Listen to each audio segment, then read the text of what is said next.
again, third graders. We're going to continue with The Boy Who Harnessed the Wind by William Kamkwamba and Brian Mueller. I am sharing this book with permission from the publisher Puffin Books. Now, today's reading, we are going to read pages 137 through 146. The last video that I posted, the main action that occurred during that reading was that the maize was finally ready. The crop that William and his family had been waiting for was ready to be eaten, and they were able to harvest the dough, which is basically the equivalent of corn on the cob. So let's head back into our story, and we're going to be reading chapter 9, which is titled The Library. All across the district, the dough and pumpkins were like a great army marching to save us from certain death. Of course, our lives wouldn't return to normal until the harvest, which was still 2 months away. And at night, the same blob of Nasima greeted us at supper. But at least it was the start of something better. In the trading center, people began to smile and to talk about the future. As the district slowly reclaimed its energy, students at Cachacolo returned to school to resume their studies. But since my family still couldn't afford the fees, I was forced to stay home. Besides some weeding, there was little work to do in the fields until harvest. I spent a lot of time in the trading center playing bao. Someone also taught me a wonderful game called chess, which I played every day. But these games, they weren't enough to keep my mind stimulated. I needed a better hobby, something to trick my brain into being happy. Day and night, all I could think about was school. I missed it terribly. Now, I don't know about you, but I can certainly relate to William because I too am really missing school and all of you. Then I remembered that a small library had opened the previous year in Wimbe Primary. That is the school that William first went to when we met him. It was started by a group called the Malawi Teacher Training Authority, and all the books were donated by the American government. Perhaps reading would keep my brain from getting mushy. That's some good advice right there. The library was housed in a small room by the main office. I entered and was greeted by a nice lady who smiled and said, "Come to borrow some books?" This is Miss Edith Sikello, who taught English and social studies at Wimbe and acted as the school librarian. I nodded, then asked, "How do I do it?" It was my first time ever seeing such a thing. Miss Sikello pulled back a curtain to reveal 3 giant shelves that nearly reached the ceiling, each filled with books. The air smelled sweet and musty, an aroma I'd find comforting from that day forward. She explained the rules of borrowing books, then showed me the many titles available. I expected to find primary readers and other boring Malawian textbooks, but to my surprise, these books came from all over the world. Places like America and England and Zimbabwe and Zambia. I saw books on English, history, and science, even novels for leisurely reading. I spent hours that morning sitting on the floor, flipping through pages and marveling at the pictures. For the first time in my life, I experienced what it felt like to escape without going anywhere. The books from other countries were especially fascinating, but I ended up checking out the same Malawian textbooks my friends were studying at school. It was the end of the semester, and my plan was to get caught up before classes started again. Back at home, I fashioned a hammock from flour sacks and strung it between 2 trees. I spent my mornings at the library, and during the warm afternoons, I read in the shade. Right away, Gilbert offered to help with my independent studies. Each day after school, he stopped by and explained the lessons. Now remember, Gilbert is William's really good friend, also the chief's son, and he's been able to continue his schooling because his family has the money to pay for the fees.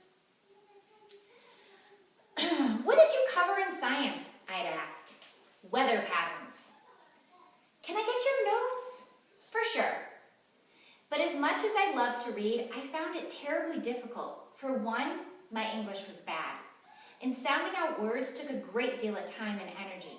Plus, some of the material was confusing since I didn't have a teacher to explain things. In agriculture, I asked Gilbert, what do they mean by weathering? It's when rain breaks apart the rocks and soil. Ah, I got it. One Saturday, Gilbert met me at the library just to look at books for fun. We couldn't study all the time. The first thing I spotted was the Malawi Junior Integrated Science book, used by the older high school students. Inside were lots of diagrams and photos of strange and interesting things. People with rabies and children stricken with different illnesses, like so many who had wandered our country. One picture showed a man in a puffy silver suit. What's happening here, I asked. It says he's walking on the moon, Gilbert said. Impossible. Turning the pages, I saw a photo of Nakula Falls on the Shire River located in southern Malawi. It's where Eskom operated the hydro plant I mentioned earlier and where the country got its electricity. So remember we talked about Eskom, and we know that that is a company that provides electricity to any of the people who are lucky enough to have it in Williams area, and we talked about how the Eskom system is continually interrupted. So for example, if there's flooding and debris from any of the woodlands that are left after deforestation, all the debris gets pushed by the floods into the river, which then blocks the turbines so that the water stops spinning, and when that movement is disrupted, electricity is not produced, and then the people who've paid for the electricity no longer have it. I want you to think back to that conversation. I know it was a while ago. The only information I had was that the river flowed downhill until it reached the plant. Then poof, there was power. How and why this worked, I had no clue. But this book explained everything. It said the water turned a giant wheel at the plant called the turbine, and the turbine produced the electricity. Well, I told Gilbert, this sounds exactly like the bicycle dynamo. Do you remember that? It lights the bulb by also turning a wheel. The photo of Nakula Falls made me think about the Dombo behind my house, the water behind his house. During the rainy season, there was always a waterfall. What if I put the dynamo underneath it, I said. The falling water could do the spinning and produce electricity. We could listen to the radio whenever we wanted. The only problem would be running wires all the way to my house, which would cost a fortune. And what would I do the rest of the year when the marsh was just a soggy swamp? I guess I'll have to research this a little more, I said. Later that day, we came across another fascinating book called Explaining Physics. It was also filled with photos and illustrations, mainly from England. To my surprise, it answered many of the questions I'd been asking for a long time, such as how engines burned gasoline in order to move, or how CD players read the music on that shiny disc. For those of you who are wondering the same, it uses a laser beam. I found an entire section on batteries. Another photo demonstrated how brakes on a car worked. I'd always assumed that cars use strips of rubber to stop the wheels, like on bicycles. This book said otherwise. Vacuum brakes, I said? Wow, Gilbert, I really need to borrow this book. But Explaining Physics was way more difficult to read than Integrated Science. The words and phrases were long and complicated and not always easy to translate. After a while, I devised my own system by reading words in context.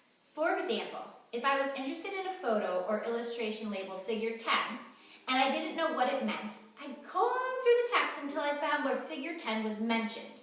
Then I'd study all the words and sentences around it, often asking Miss Sicelo to look them up in a dictionary. Could you look up the word voltage, I asked. Sure. Any others? Resistor. Yeah, look up resistor, please. Slowly, this is how I began learning English, as well as the sciences that would soon capture my imagination. After a couple of weeks of reading this book, I came across the most amazing chapter, the discussion of magnets. I knew a little about magnets because they were found in radio speakers. I'd busted off a few and taken them to school as toys, moving slivers of metal around through the piece of paper. Now remember, William and Gilbert offer radio repairs in their village. The book explained how all magnets have north and south poles. The north pole of one magnet will stick to the south pole of another, while identical poles will always resist. You've probably experienced this yourself when playing around with these things. In fact, the Earth itself has a liquid iron core that acts like a giant bar magnet in relation to its poles. Magnets, like the Earth, have natural force fields that radiate between the poles. The south end of the bar magnet will always be pulled towards the north pole of the Earth. That's how a compass works. The bar magnet inside always pulls north to keep you from getting lost. The most fascinating section was about electromagnets, which work by applying power to a coil of wire. According to the book, you can make them out of everyday objects, such as nails and batteries. When electricity from a power source, such as a battery, passes through a coil of wire, it creates a magnetic field. This magnetic field can be even greater if the wire is wrapped around a good conductor, like a nail. The more it's wrapped, the stronger the electromagnet. The strength can also be increased by using thicker wire or by applying more power. The book showed giant electromagnets picking up cars and heavy pieces of metal, but smaller ones, it explained, help power simple motors in things like radios and car alternators. Aha! I said aloud. They're talking about radios. I was sitting in my hammock when I read this piece of information. It had taken me over a month to get this far in the chapter, mainly because of all the strange English words to learn.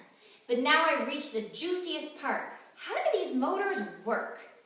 Well, in a simple electric motor, a coil of wire on a shaft sits inside a casing that's actually a large magnet. I knew this much by taking apart radio motors and unraveling the copper wire, mainly to make toys and stuff. When this coil of wire is connected to a battery or any power source and becomes magnetized, it gets all charged up and wants to fight with the larger magnet surrounding it. The push and pull between their opposing poles causes the shaft to spin. You know the fans that we use in the summer to keep cool? The blades are spinning around and around because of the same fight that is going on inside. During all this fighting and spinning around, these motors produce their own kind of energy called alternating current, or AC. There's a second kind of energy called direct current, or DC, but that's mostly found in batteries. Direct currents flow in one direction, from one end of the battery to the other, while AC changes directions and can be used in more ways. It's also easier to transmit because of this. Most electronics use AC power. The book gave an example of an AC generating motor, a bicycle dynamo. Aha! I said again, remembering back when Jeffrey and I were playing with the dynamo and trying to power the radio. It didn't work when we attached the wires to the battery terminals, which only use direct current. But when we jammed them into the hole that said AC, the radio came to life. The book went on. The movement energy of the dynamo is provided by the rider. Of course, I thought.